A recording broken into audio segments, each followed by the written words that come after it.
Hello and welcome to online study best plus. मैं हूं अमित शुक्ला।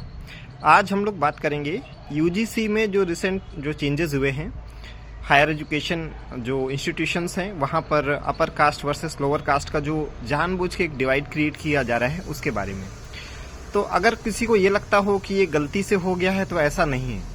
अगर आप पिछले 4-5 साल में जब प्रधानमंत्री जी का अगर आप देखेंगे तो ये एक नीति का हिस्सा है कि किस तरीके से हिंदुओं को आपस में डिवाइड किया जाए। और जो लोग उन्हें गाली देते हैं, मोदी जी का सबसे बड़ा प्रॉब्लम ये है कि उनके अंदर एक बड़ी कमजोरी ये है कि वो क्रिटिसिज्म से बहुत ज़्यादा डरते हैं। तो आमतौर पे जो लोग उन्हें अब्यूज करते हैं, जो उन्हें दिन रात गाली देते हैं, उन्हें वो सिर आंखों पे रखते हैं। और जो अपने एक राष्ट्रीयता के भाव से, एक भारतीयता के भाव से, जो उनकी पर्सनल नहीं, उनके द्वारा जो भारत को मजबूती मिल रही है, चाहे वो फॉरेन पॉलिसी के लेवल पे हो, चाहे इकोनॉमिक पॉलिसी के लेवल पे हो, जो दो काम अच्छे हो रहे हैं, जिन पे वो उनकी भूरी भूरी प्रशंसा करते हैं, जिसके बदले उन्हें कुछ मिलता नहीं है, वो राष्ट्र के प्रति उनका प्रेम है। तो मोदी जी का इनसिक्योरिटी ये है कि जो उन्हें गाली दे वो उसे सिर आंखों पे रखते हैं, और जो उनकी प्रशंसा करता है वो उसे जूते की नोक पे रखते हैं। सबसे जो गया गुजरा क्लास है, अगर आप पॉलिटिकली नेग्लेक्टेड क्लास देखेंगे, वो है अपर कास्ट का हिंदू। अब पहले तो हम ये देखते हैं कि भाई हम सारे भारतीय हैं, भारत में रहने वाले, लेकिन आप जबरदस्ती सबसे भारतीय नहीं बुलवा सकते हैं, क्योंकि यहाँ पे करीब 15 से 20% लोग ऐसे हैं जो अपनी पहचान भारत में ना खोज के अरब में अपनी पहचान खोजते हैं। तो सबसे अच्छा तो ये हो कि हम सारे लोग अपने आप को एक भारतीय के तौर पे देखें। ऐसा संभव नहीं है। तो चलिए फिर एक डिवीजन कर लेते हैं, हिंदू वर्सेस मुस्लिम्स। अदर भी धर्म हैं, लेकिन मतलब मोटा मोटा यही है, दो मेन है जो 99% जो कॉन्स्टिट्यूट करता है। तो चलिए हिंदू और मुस्लिम, ठीक है, इससे ज़्यादा डिवीजन नहीं होना चाहिए। हम तो चाहते हैं ये भी डिवीजन ना हो, लेकिन आप जबरदस्ती किसी को भारतीय नहीं बुलवा सकते हो, बोलने को तैयार ही नहीं है। तो बॉटम लाइन ये है कि चलिए हिंदू और मुस्लिम ही रहने दीजिए, अब इससे ज़्यादा डिवीजन नहीं हो। लेकिन ये महामानव मोदी जी को इतना स्वीकार नहीं है। तो फिर वो हिंदुओं को कैसे ब्रेक किया जाए, उसका वो षड्यंत्र बीच बीच में करते ही रहेंगे। चलिए बहुत ज़्यादा दबाव होगा, योगी जी को चुनाव हरवाने के बाद 2027 वाला, हो सकता है मोदी जी से वापस ले लें। जो मेरी अपना पर्सनल फीलिंग है कि जो योगी जी का नैरेटिव आप कभी भी देखेंगे तो ये जो योगी जी हैं वो हिंदुओं को जातियों में तोड़ के देखना नहीं चाहते, वो हिंदू का कंसोलिडेशन चाहते हैं।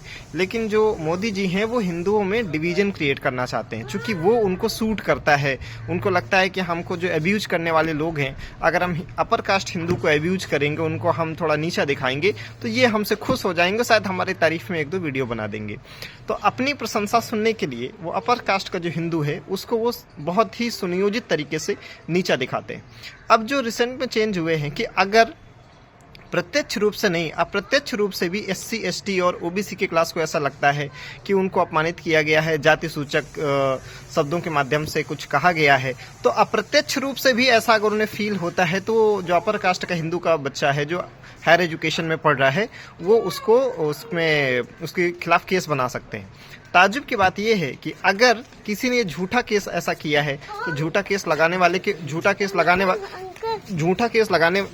लगाने वाले के ऊपर भी कोई कार्रवाई वो नहीं करेंगे। तो ऐसा क्यों ना माना जाए कि ये एक सुनियोजित प्रयास है कि योगी जी का बटोगे तो कटोगे, या एक है तो एक रहोगे, सेफ रहोगे, एक रहोगे नेक रहोगे का जो नैरेटिव उसके जस्ट अपोजिट काम कर रहे हैं। तो मुझे ऐसा भी लगता है कि मोदी जी और उनके कुछ चमचे पॉलिटिशियंस हैं जो स्वयं तथाकथित रूप से जिन्हें चाणक्य कहा जाता है, या चाणक्य के भी जो चमचे हैं, दुबे जी जिनका बेटा विदेश में पढ़ता है, जिनको ये सब नीतियां नहीं झेलनी हैं, ये इस तरीके की, तो वो लोग कहीं ना कहीं योगी जी के राह में रोड़ा बना रहे हैं। ये बात ये प्रत्यक्ष रूप से नहीं कहेंगे, लेकिन अगर आप गौर से देखेंगे तो योगी जी की पॉलिटिक्स के जस्ट अपोजिट ये लोग काम करते हैं।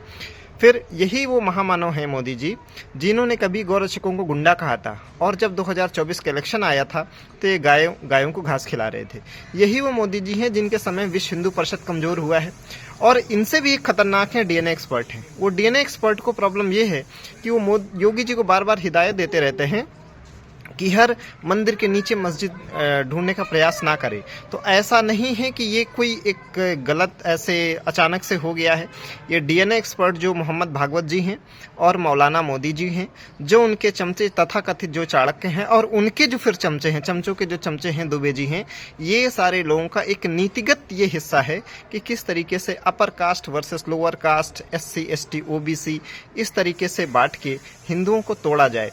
फिर जब जहाँ भी जातिगत विभाजन होगा वहाँ ऑब्वियस सी बात है आरक्षण आ जाएगा। तो आरक्षण के आधार पे -40 लाने वाला भी MBBS MD करेगा और 150 नंबर लाने वाला भी जो अपर कास्ट का बच्चा होगा उसको सीट नहीं मिलेगी।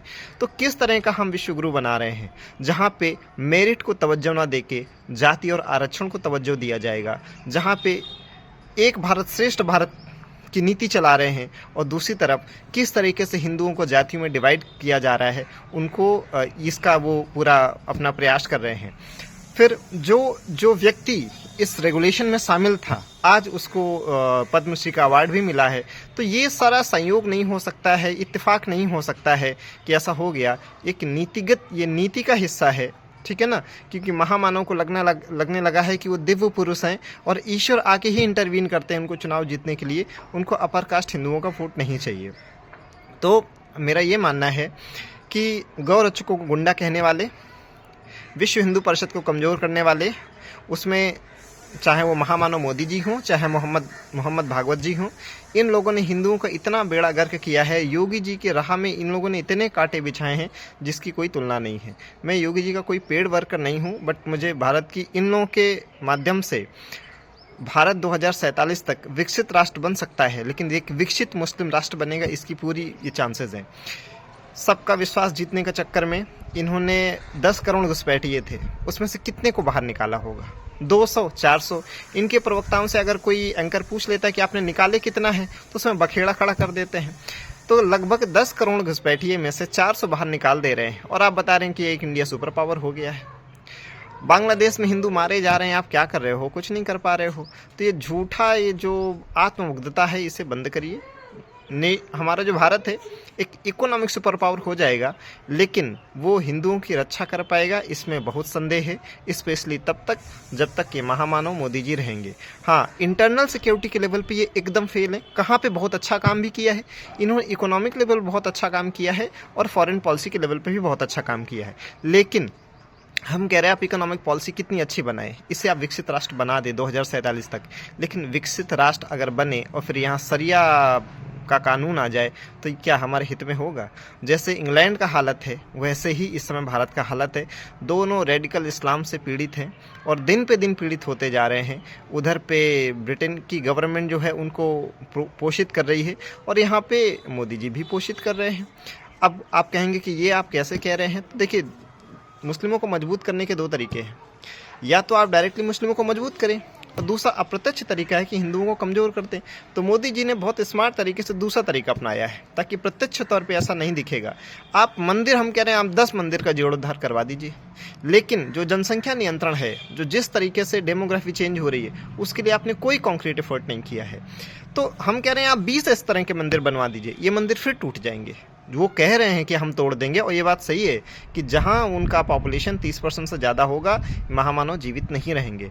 तो और हमारा आपसे कोई निजी द्वेष नहीं है, एक सच्चे भारतीय होने के नाते हमें अपने भारत के भविष्य की चिंता होती है, ठीक है। और ऐसा नहीं है कि सारी बुद्धि आपके जो थिंक टैंक हैं, आपके जो बाबू हैं, आपके जो पॉलिटिशियंस हैं, सारी बुद्धि उन्हीं के पास होती है। आम आदमी के पास भी एक राष्ट्र को समझने, उसके भविष्य की चिंता को लेकर एक विमर्श होता है। उसी दृष्टिकोण से मैं बात कह रहा हूँ कि अगर मोदी जी प्रधानमंत्री रहते हैं तो योगी जी की राह में इतने रोड़े क्रिएट कर देंगे कि उनको तो प्रधानमंत्री बनने नहीं देंगे। मुझे लगता है इनको ईर्षा भी है योगी जी से, क्योंकि आप कभी भी योगी जी की पॉलिसी देखेंगे तो वो हिंदुओं को कंसोलिडेट करने की बात करते हैं। उनकी तो कोशिश है कि सारे लोग कंसोलिडेट हों और एक भारतीय के तौर पे वोट करें, लेकिन एक वर्ग है जो ऐसा नहीं चाहता है। तो मोदी जी, आपसे निवेदन है कि एक हिंदू नेता के तौर पे आप एकदम फेल हैं, ठीक है। अगर भारत की रक्षा करनी है, आप योगी जी को प्रधानमंत्री बनने का मार्ग प्रशस्त करें, ठीक है। आप ऐसा नहीं है कि आप ये चतुराई से उनके राह में रोड़े लगाएंगे और कोई समझ नहीं पाएगा। ये सबको समझ में आ रहा है कि जो किया जा रहा है वो 2027 में योगी जी को हरवाने के लिए किया जा रहा है। और मैं आज मैं ये दावे से कह रहा हूँ कि योगी जी 2027 को चुनाव हारेंगे। बाद में ये लोग और इनके जो चमचे पॉलिटिशियंस हैं उनके जो चमचे पॉलिटिशियंस हैं वो आके मीडिया में नैरेटिव क्रिएट करेंगे कि योगी जी की वजह से हार गए, योगी जी में नेतृत्व की क्षमता नहीं है, जबकि ये एक सुनियोजित प्रयास किया जा रहा है कि किस तरीके से योगी जी के राह में रोड़े लगाए जाएं, क्योंकि इनको हिंदुत्व से घृणा है। भले ये हिंदुत्व का नाम लेके वोट पाते हों, लेकिन इन्होंने हिंदुत्व को मजबूत करने के लिए कुछ नहीं किया। मंदिर बनाने से हिंदुत्व मजबूत नहीं हो जाएगा। जो हिंदुत्व को चोट पहुंचाने वाली ताकतें हैं वो आपके शासनकाल में मजबूत हुई हैं, तो ये क्यों ना माना जाए कि आप हिंदुत्व को मजबूत करने नहीं बल्कि हिंदुत्व को कमज़ोर करने के लिए आप काम कर रहे हैं। तो यूजीसी का मुद्दा इकलौता एक मुद्दा नहीं है। अगर आप इन सारी कड़ियों को तोड़ के देखेंगे तो एक आपको ब्रॉडर पिक्चर समझ में आएगा। वो पिक्चर ये है कि भारत में जो हिंदू है वो 8वें दर्जे का नागरिक है, स्पेशली जब से मोदी जी शासन में है। Thank you so much.